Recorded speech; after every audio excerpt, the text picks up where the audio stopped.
na gatatu irangira cyangwa na kane, babandi biciraga bariya biciraga mu bihengeri babarasa, harimo abakuru ba raderi, harimo perezida wa raderi Bwanakweli na Ndazaro, abantu bose bari ba raderi barabica, kuko noneho bari basigaye bica bitwa abatutsi. Urumva raderi w'umuhutu ntibamwicaga, ariko abatutsi barabica barabaranga. Urumva inari na raderi bwo bayikuyeho. Aporosoma muri 64 na 5 baraye parimutu iragira ngo baravanga biba pariti imwe ya parimutu bose. Hasigarayo parimutu ariyo iyoboye ubwo ngubwo kurinda ivaho. Habyarimana rero hayikuriyeho nawe nk'uko yabivugaga, ashyiraho pariti imwe MND. Iyo nabana mbereho ntabwo bagomba kuvuga kuri parimutu, bashobora kuvuka uri ikindi, ariko muri MND Habyarimana yashyizeho ko umunyarwanda wese ari MND iyo yavutse. Ubwato bwa Muvuma. Ubwato bwa Muvuma, uvutse wese avuka muri pariti.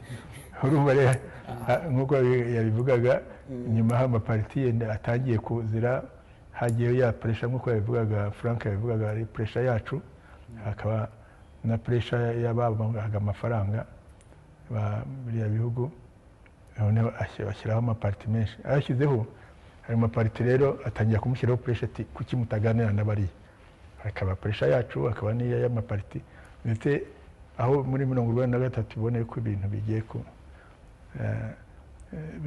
bariya muri za negociation ko barangizaga bakajya gukora jenoside. Tugeze turarwana, bagiye kubona tugeze hafi ya Kigali, twageze Shyorongi hari, noneho n'abandi bamahaga amafaranga ko babanaga, batangiye kumwe batari ko nutanegosiya ngo yemere bazagutsinda bagufate, kandi wemeye mu negociation ko byari byemewe wari perezida, bazaga mugafatanya ubutegetsi.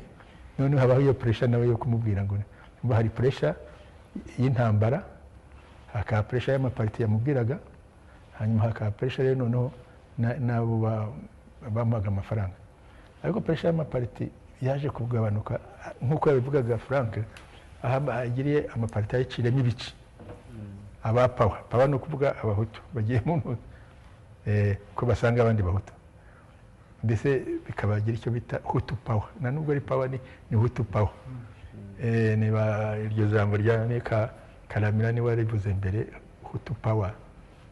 Noneho bose amapariti PL yicamo ibice, abahutu bajya ku ruhande, keretse bake bagiye basigara, abatutsi baguma aho ngaho. Ntuza muri MDR kuko majority bose bari abahutu, no hicamo abajya muri pawa, kandi nibo bari benshi. Abasigaye bakeya batwagiramo ngo bari babitaga amajogi kuvuga ko ari bake.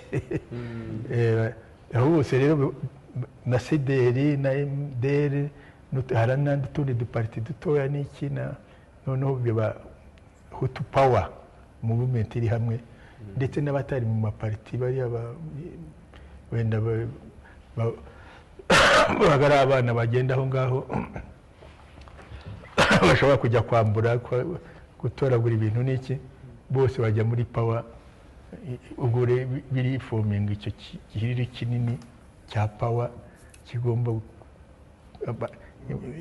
igihe kigeze nicyo cyateye ubwoba n'abandi binjira mu gukora jenoside.